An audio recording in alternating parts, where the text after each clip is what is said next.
Hey everyone, before this video starts I would like to thank everyone for 250 subscribers. Your support and enthusiasm mean the world to me. Now let's get to the creepypasta called Turn It Off. I rested my arms behind my head, skim reading the credits of a movie I'd just watched. After seeing them through about halfway, I lifted myself from the sofa and walked to the kitchen, stretching my arms out above me. I opened the fridge door and found a full carton of juice, so I sat down on the kitchen counter by the window, cracked open the lid, and took several long, noisy gulps. When I couldn't drink anymore, I gasped to let in new air and wiped my mouth on the back of my hand. My evenings were uneventful around this time in summer. It was 9:15 p.m. on a Saturday in July. School was out for the holidays, and my parents had gone to visit my aunt and uncle who lived by the coast. They would still be gone for 2 more weeks. I declined the invitation to join them. I didn't dislike the place or my relatives, but we usually stayed there so long that I'd miss most of summer break, and I'd truthfully rather spend it with my friends in town. I was a good kid who knew how to wash clothes and use an oven, and generally not an idiot, so they let me stay at the house so long as I kept it clean. As I sat, I looked out into the garden to check for anything scary in the dark. It was empty and black. I kind of wished we had a pet. A dog or a cat would be nice about now, but their hair always made me sneeze and my eyes go red and itchy.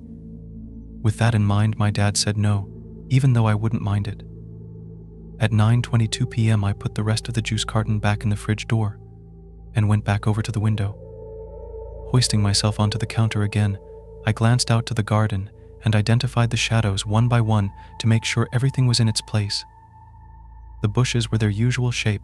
2 small trees stood together by the back fence, and a metal table with 4 chairs sat casually on the patio. I like to check these things, which is largely why I wasn't scared of the dark.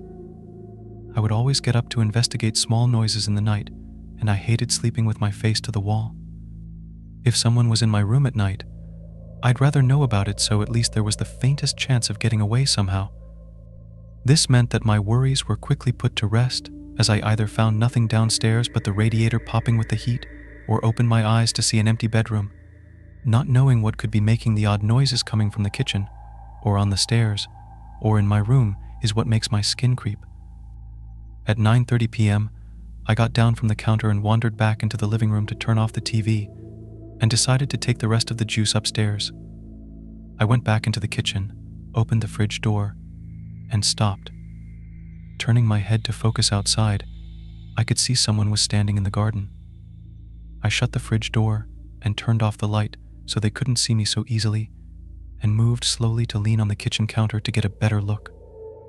All the doors were locked, and all the neighbors were home. I took a moment to remind myself this. Still, my heart quickened a bit as I stood there straining to see his or her shape in the darkness at the end of the garden. I had to keep glancing away to keep their fuzzy outline clear in my vision. They were standing very still and were a little thin, but that's all I could see. I couldn't tell anything else. It was the garden umbrella leaning up against the back fence. I forgot that we used it for barbecues. I smiled at myself, pleased that I didn't get too worked up, and went upstairs to my bedroom. I laid on the bed and propped my head up on a pillow, opening my laptop on my stomach to see if anybody was online. Apparently someone else was bored and saw my name pop up. It was my friend Chris who messaged me, "Hey." I replied with, "Hey, you okay?" "Yeah, just bored." "Are your parents still away?" he asked. "For a couple more weeks," I said. "Can I come over?" Chris asked. "I don't want to be rude, but I kind of can't be bothered to hang out tonight. Thanks though." Chris replied with, "I know what you mean. It's cool. What about tomorrow though?" "Yeah, that sounds better." "Cool, I'll be at your place around 1. I've got some family stuff to do in the morning," Chris said. "Do you still have a tent, by the way? We can camp in the garden or something." I knew I had a tent, but I didn't know where it was, so I replied with, "Yeah, somewhere. Let me check." I got up from my bed and headed to check the cupboard under the stairs. I didn't know where the tent was, but it seemed a good place to start. I opened the cupboard door and started shifting coats aside. Some cardboard boxes were stacked up at the back and might be hiding it, so I started unstacking them. I took out a couple of the easy-to-reach ones and had a stroke of good luck as the tent bag came into view. I leaned over the other boxes and picked up the bag and took the big garden umbrella that sat beside it too, just in case it rained tomorrow. I paused. I put the tent down. It took me a couple of seconds to get back to the kitchen window and focus on the darkness outside. My eyes weren't yet adjusted to the dark, so I couldn't see all the way to the back fence. Turning off the kitchen light, I leaned on the counter and continued staring at the same point. The other garden features began to fade into view one by one, fitting my previous mental image. I wasn't sure what I wanted to see. The darkness gave way to the familiar forms I knew, but after a while, I was certain there still stood a figure against the back garden fence. It hadn't moved. I stood there for 15 minutes looking at it. I couldn't tell its shape properly, but it did look like someone standing there. I decided it wasn't a threat. I thought if I was in any real danger, I would have been a lot more worried by now. That thought kept me calm. But I also wanted to find out what it was. I couldn't stand there forever. I jogged upstairs, picked up my laptop, and brought it down with me to the counter. I messaged Chris, "Could you come around now? I think I can see something in my garden." "What is it? An animal?" he responded. "No, it's tall. I thought it was an umbrella." "And you're sure it isn't?" he responded. "I don't know. I thought it was someone, but now I'm sure it's not a person. It just looks weird and I don't think it was there before." "Are you scared?" Chris asked. "Well, I'd feel better if someone else was here."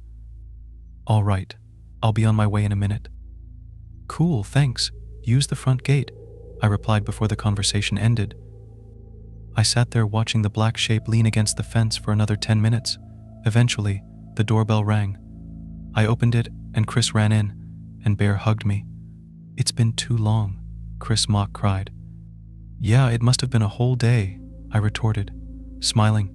"Look, come over here," I said, pushing him off and walking to the kitchen. I switched off the light and pointed in the figure's direction. "Look." "Give me a sec," Chris said. "I can't see properly." A minute later he noticed, "That black thing?" "Yeah." We both stood there looking at it for a while. I half expected it to be gone when he looked. He leaned over the counter. "It's just a big plant or plank of wood or something. Let's go watch TV." "Will you check with me to make sure?" I asked. "Do you have a torch?" he returned. "No," I admitted. "Well, we could check if we keep the kitchen light on and open the back door a little," he offered. I thought for a second and agreed, but said we should stay right by the house. We slipped on our trainers and opened the back door. Stepping onto the patio, I felt the air was heavy and warm that night. Chris walked behind me. We stood very close to the door, peering at the back fence. "Should we?" I had just started to speak when he quickly stepped into the house again, still looking at the fence. "What?" I asked, following him in. I turned and realized that the figure was gone. It was obvious from the light coming from the back door that the fence and the rest of the garden was just as it always was. "Where is it?" Chris said. "If it was leaning against the fence, it probably fell over into a bush or something." I tried to convince us both. We stared out for a few seconds longer and decided that we were too nervous to go and check.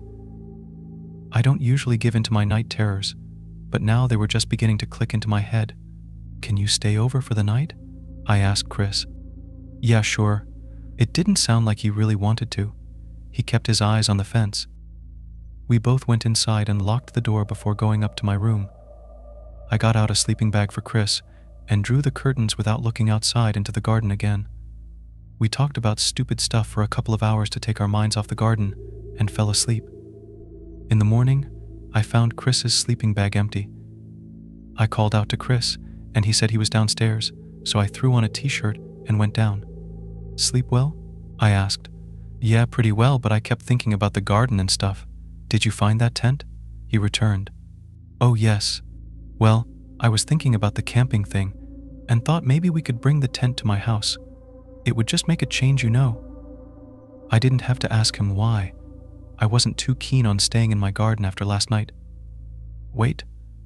Last night? Come to think of it, the sun was up and I wanted to check the garden while it wasn't pitch black. I asked Chris, and he hesitantly agreed. We put on our trainers and stepped out into the garden. I don't know what we were so worried about. It was bright and colorful. The plants and bushes around the edges of the garden smelled good, and there was a bird in one of the small trees singing out for its mate somewhere.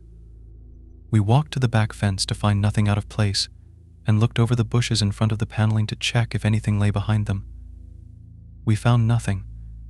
I walked around the edge of the whole garden once more while Chris tried whistling to the bird.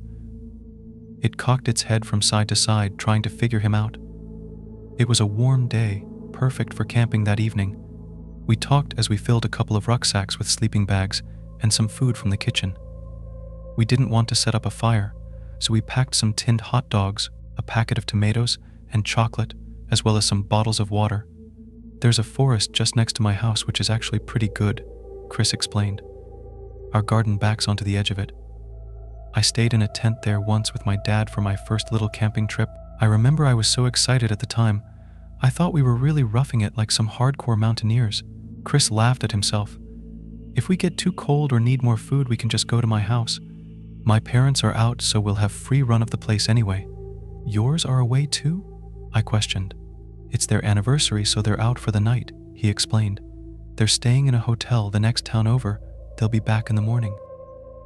Apparently leaving your kids behind was in fashion this summer. At about noon, we left my house with the 2 rucksacks, a sleeping bag for each of us, and the tent, and made our way to Chris's house.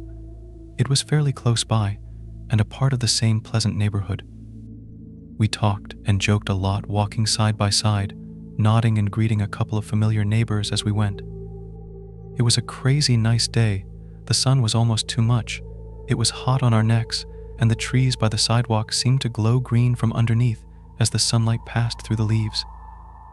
A sprinkler offered us some water as we walked by one house, and it felt good on my hot arms. I was already sweating by the time we got to Chris's place. We hadn't been walking for more than 20 minutes. We didn't go inside his house immediately because it was so hot, so we went straight to his garden and dumped our bags in the shade. He wasn't joking. The gate of his garden backed straight onto an impressive forest. Very tall, thin trees stood high above the house and continued as far as I could see. Some bushes and shrubs littered the forest floor, but most of it was either grass or fairly smooth sections of dirt. I didn't see how this forest was classed as small. Looks good, right? He boasted. It's awesome, I admitted, opening the gate and surveying the area. I walked out in between the trees and found a flat spot for the tent. I turned around to ask Chris's opinion and paused, a little disappointed. It didn't feel like real camping when his house was so obviously in our faces. Let's go a little further in so it at least feels legit, I said, and walked back to pick up my bags. Chris objected to carrying his heavy shit any further. We walked in a straight line from Chris's house and kept checking behind us until the house was just about obscured by trees in front of each other. We had only gone a very short way in, but the forest was already thicker and greener. There was even a long rope swing hanging from one of the trees, but it looked too old to hold our weight, so we decided to keep our spines unbroken and give it a miss. I unpacked the tent and set it up with Chris's help, and we threw our sleeping bags inside. I laid down inside to test it out. It was so warm and humid I had to adjust my breathing for a second. I stepped out again and asked Chris if he had a torch for the evening. I can do better than that, was his response, and he took off towards the house. I was too hot to run after him, so I opened my rucksack and cracked open a bottle of water, downing half of it and putting the rest back in the pack. I laid down on a patch of grass and looked up at the canopy. The leaves were shifting gently in a breeze I couldn't feel from down here, and I watched them sway and mesh together until I heard Chris return. "Did you get a torch?" I asked, closing my eyes. The sun shone through my eyelids and colored my vision red. I listened to the soft sound of his footsteps on the grass as he walked past me towards the rope swing. "That's not going to hold you," I warned as I heard him tug the branch with a small creak. He tugged it, and it creaked in response. I listened. He tugged it once more, and again. There was a moment of silence as I guessed he was still weighing it up, and then another tug. He continued to tug a few more times, and the creaking followed each one. I was sure it wouldn't hold his weight, and I smiled, predicting one big creak and a snap as the rope or the branch broke. I waited as some final tugs were made. I heard Chris's voice coming from his garden. I sat bolt upright, almost spraining my neck as I snapped my head sideways to face his house. He was jogging through the trees holding an electric lantern. I switched my gaze in the other direction towards the rope swing. It was hanging still, nothing nearby. I stood up and turned full circle, nothing in any other direction. What? I mouthed to myself, walking towards the rope. I tugged it gently. It didn't creak. I pulled it harder. It didn't creak. My mouth went dry. I jumped up, grabbed hold, and yanked it down. The branch bent a little as my feet touched the floor, and still it didn't make a sound. I kept hold of it as I stared up towards the branches, but eventually the rope gave way under my weight somewhere in the middle, and a soft thud fell on my ears as the thick rope fell in front of me. Chris was rattling the lantern as he came by. I've never used this before. I got it for Christmas from my cousin. Ah, I see the swing is dead. Let's have a proper burial in memory of all the joy it gave us. I didn't respond. I continued looking up at the branch with half a rope swing tied to it. Are you good? Chris followed my gaze. I thought you'd already come back, I said immediately. I wasn't the type to let things slide with an "oh, it's nothing." What? He replied. Someone walked by me and was messing around with the rope swing. Who was it? I don't know. Are they still around? I don't know. I had my eyes closed and was laying just there. But then I heard you shout, so I looked around and there was nothing here. I heard them walk by my head. I felt a bit sick. Look, calm down a second, Chris began. It's the middle of the day, we're 30 feet from my house, and even if it was a person, it's just some public woods. Anyone can come through here. That made some sense, and he was right about it being public. But then, where were they? I glanced around one more time, however, the trees quickly layered up, and I couldn't see far at all. I guessed it was possible for me to lose track of someone here in a short distance. I can stay alone in the house for weeks on end, but I can't handle a short walk through the woods on a summer's day. That's why you brought someone stronger than you, Chris said, wielding the lantern above his head. We spent the day walking around the forest and returned to the tent to get some water when we were too hot. We talked about school and what our plans were for the future. We talked about dreams we'd had and ghosts and creatures that lurked in the dark. Neither of us were too scared of things like that, but they made for good camping stories. Chris told a particularly good one of a woman who lived in the woods. She had the head of a cat, and if you heard her raspy meow, that meant she was trying to find you.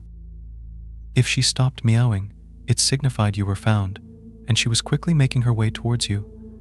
It made my skin crawl a little, and we stopped telling stories soon after that. The light of day eventually faded, and it was getting hard to see, so we headed back to the tent for the night.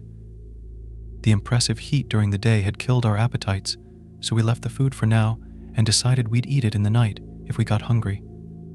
Chris hung the electric lantern at the front of the tent, flicking it on as he did so. It was surprisingly bright and spilled a yellow light onto the ground and onto the trees that faced us. The warm glow looked dramatic, but whatever was beyond the light was hidden in blackness. Our immediate area was clear, but after a few paces the light seemed to stop dead. It looked weird. Chris ducked under the tent opening, and I followed him. The sleeping bags looked inviting as the heat from earlier had gone, and it was too cold for shirts and shorts. We got inside and took the lantern with us. "Can you hear meowing?" I said. My head tilted as I strained to hear. "Yeah, I can hear some bullshit too." Chris smiled and zipped up his sleeping bag. Damn. I thought I had him. Oh well.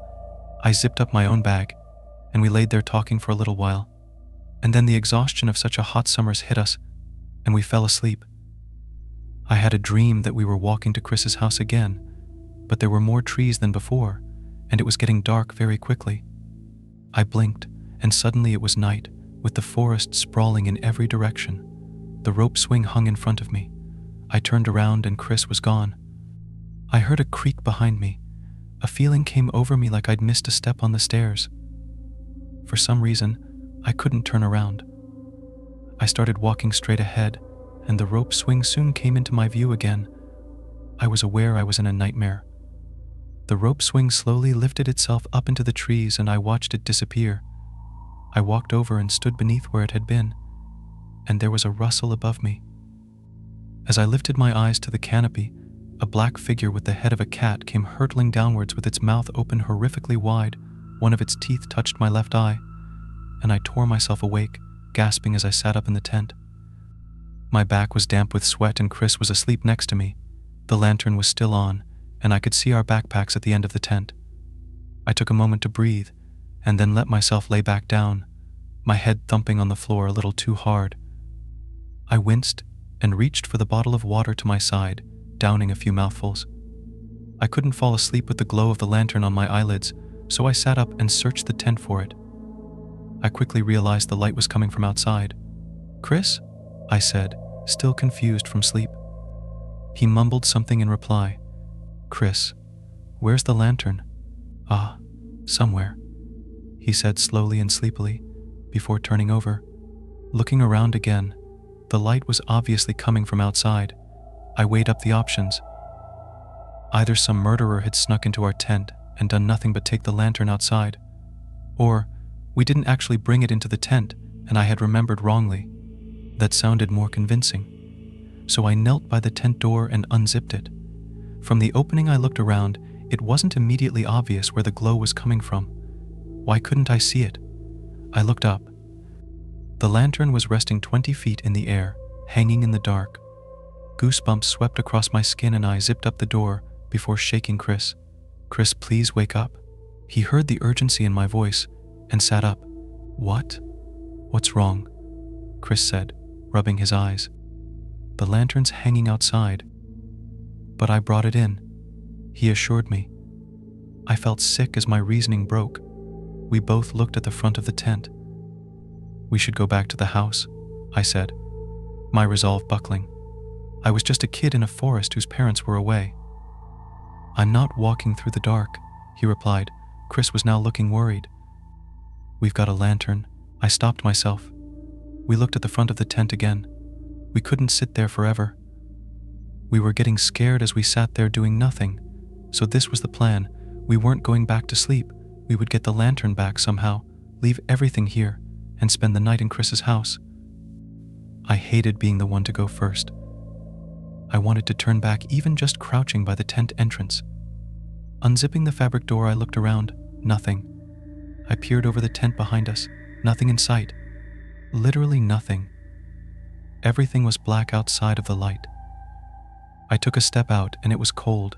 Chris said the same as he stood right by my side looking over his shoulder.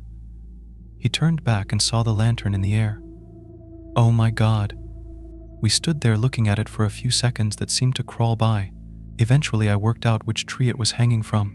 The broken rope swing at my feet confirmed it. Way up out of reach, the lantern hung above our heads, tied to the other end of the rope that still dangled from the darkness. I couldn't work it out. It was high up, too high up for even a ladder. The trees were thin and bare besides the leaves that made up the canopy. There was nowhere to climb.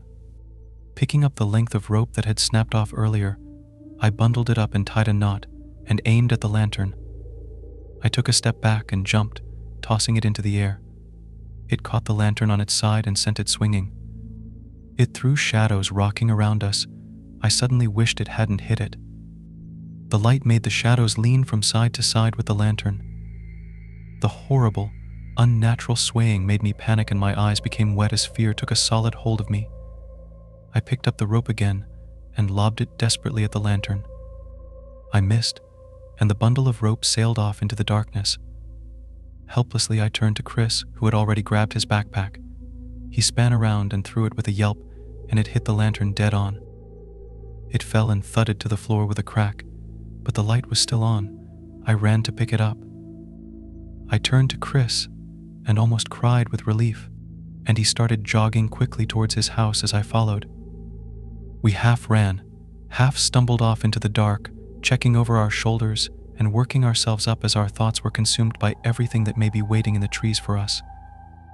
I don't know how long we were moving, but it soon became apparent that Chris's house wasn't in this direction.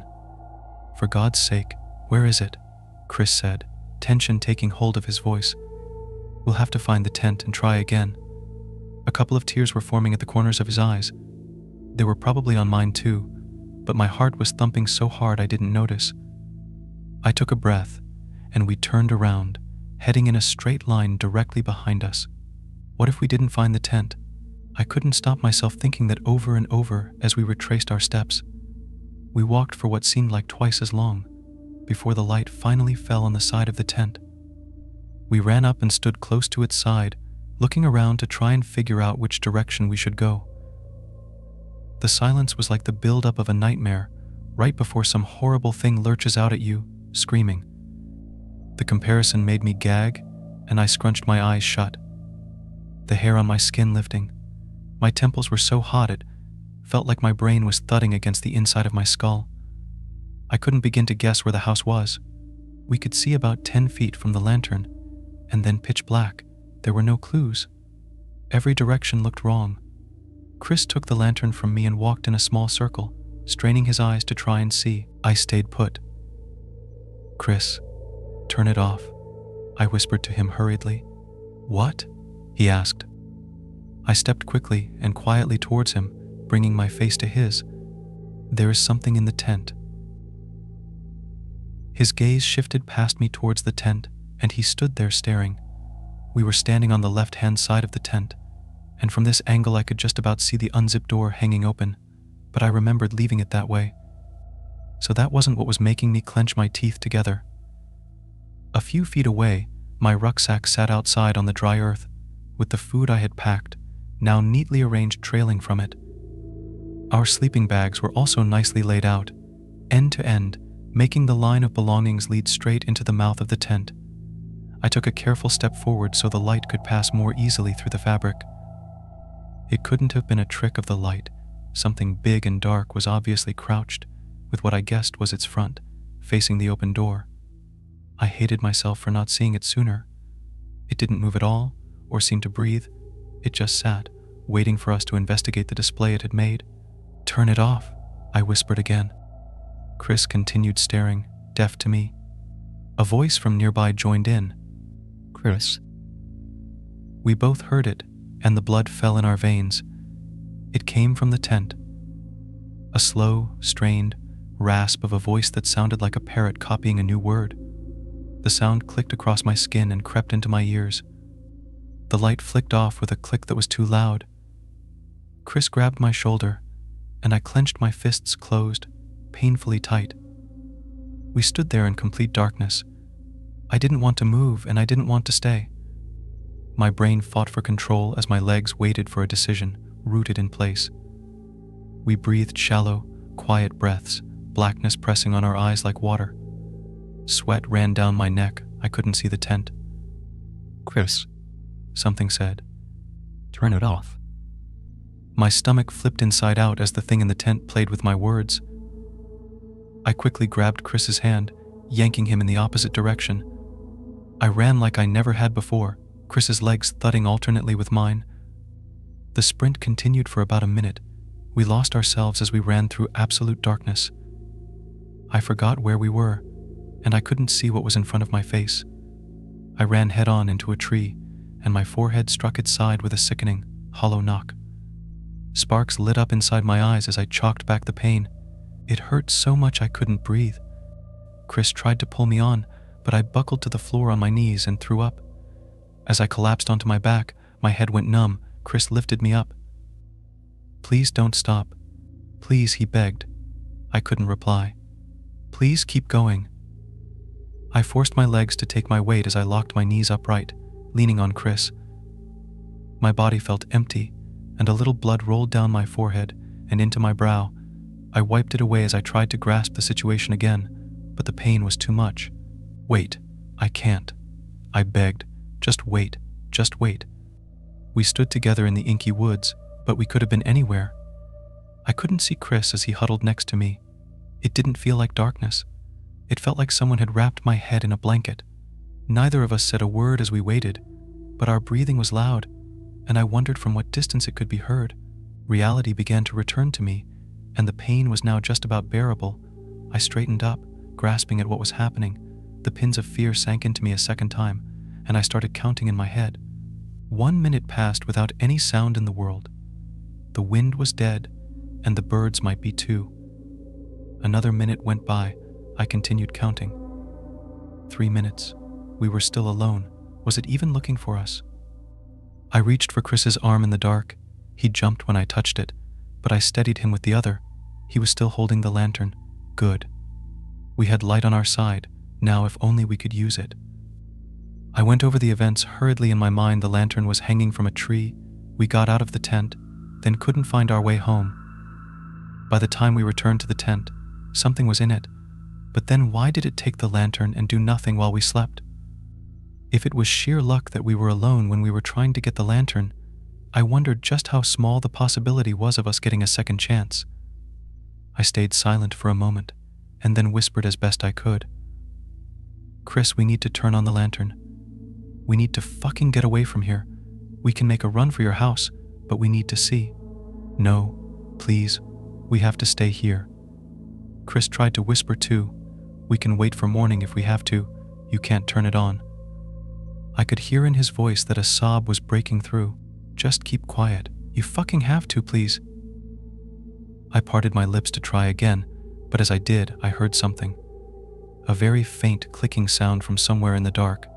It was almost inaudible, but it was there. An irregular, stuttering, clicking sound. It sounded like fingernails on a wooden table. And it was moving. It came from in front of us, I was sure of it. A steady click, clack, click filled my ears as we tried to gauge the distance. It was drawing closer. Click, click, clack. It stopped.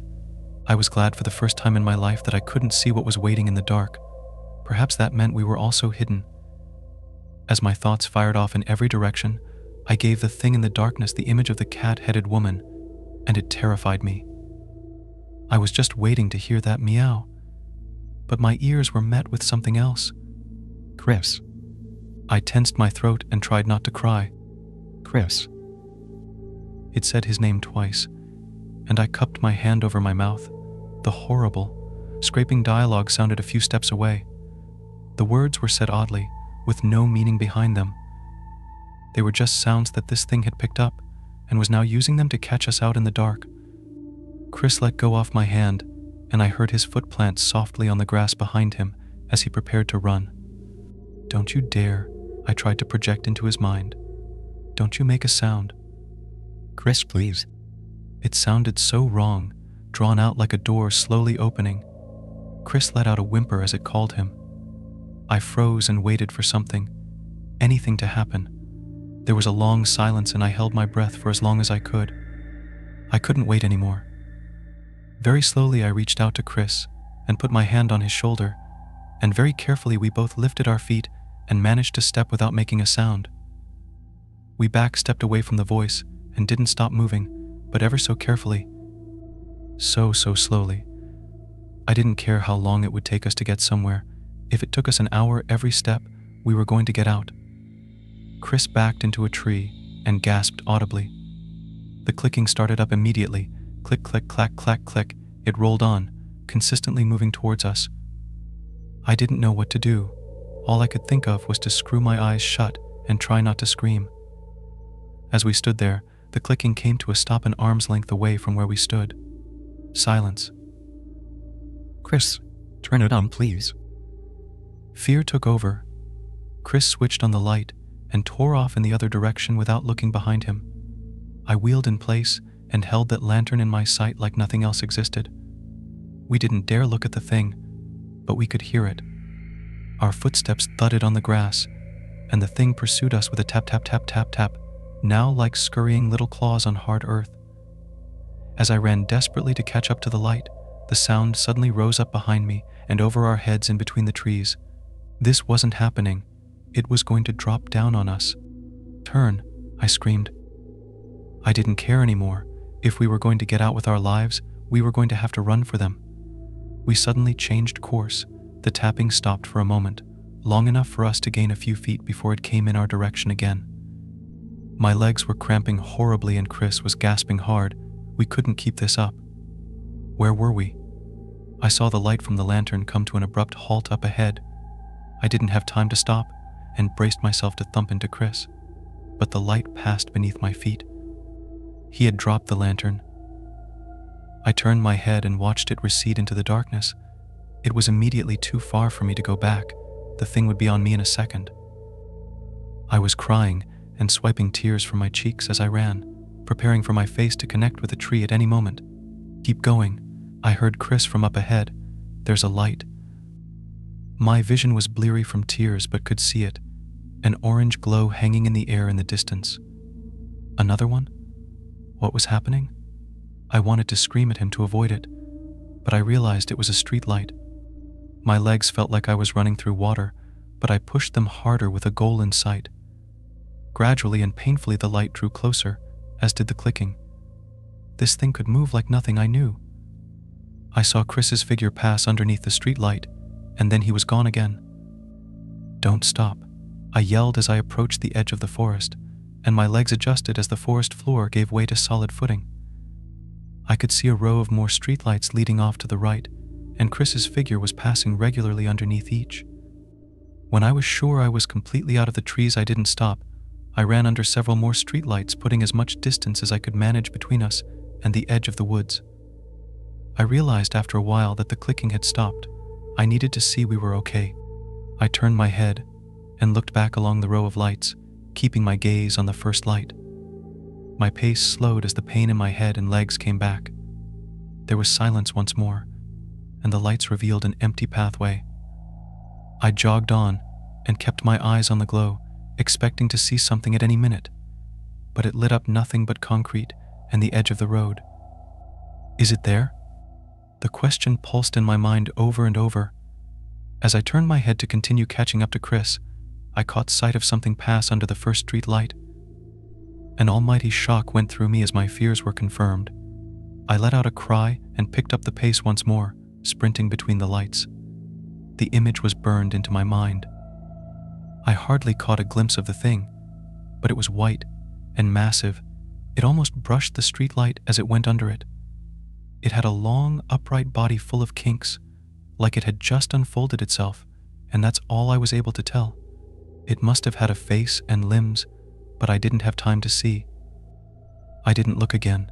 The path gave way to more lights, and soon I could see the glow of windows in some houses either side of the road. I recognized where we were, close to my house by some miracle. A little further, and we would be there. "My house," I yelled, and Chris listened, turning left onto a side street and dashing down. With panic on my side, I reached the turning and looked down the road to see Chris jumping the fence into my garden. "Hurry up," I heard him scream. Reaching the fence, I planted my hands on top, hoisting myself over and shredding my elbows in the process.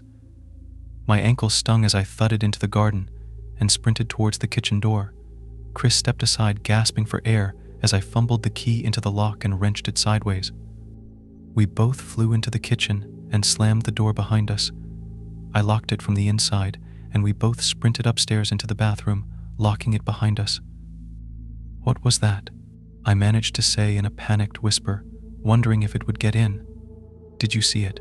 "No, I didn't." Chris crouched under the window, letting tears roll. I mulled it over again and again as we sat there. Minutes slowly ticked by into hours. My head was fizzing all the while, and I could still hear its voice. That disgusting voice. My elbows and forearms were sticky with blood, and we both looked at the floor, the occasional sob coming from the two of us. Our hearts banged in our chests, and we spent the night that way. Light streamed in from the window, but we didn't unlock the bathroom door until noon. We crept downstairs. The kitchen door was still locked, and nothing was in the house. I looked out of the living room window. Another perfect day. No people walked by, but the sprinklers were on and I could hear birds again. It helped to calm our nerves. "That tent can stay there," I said at last. "Yeah," Chris agreed. We stayed in the living room with the TV off all day. We didn't know what to do, and talked about if we should call the police or something. The day crawled by as we tried to rake our thoughts together and think of what to do next. But all that went through my mind was what had just happened, not what we should be doing. By the time it was dark at about 9 p.m., The phone rang. It was Chris's parents asking if I had seen him as they were getting worried. They had just got back from out of town. I let them know he was okay and asked if they could come and pick us both up from my house because something had happened. They wanted to know what, but I said we'd both tell them when they get here. They said they'd be here soon. Relief washed over us as adults were on their way to make everything all right. They would believe us. We didn't lie about these things. Even if they were skeptical, they'd at least believe that some dangerous animal was in the forest, and that was good enough for us.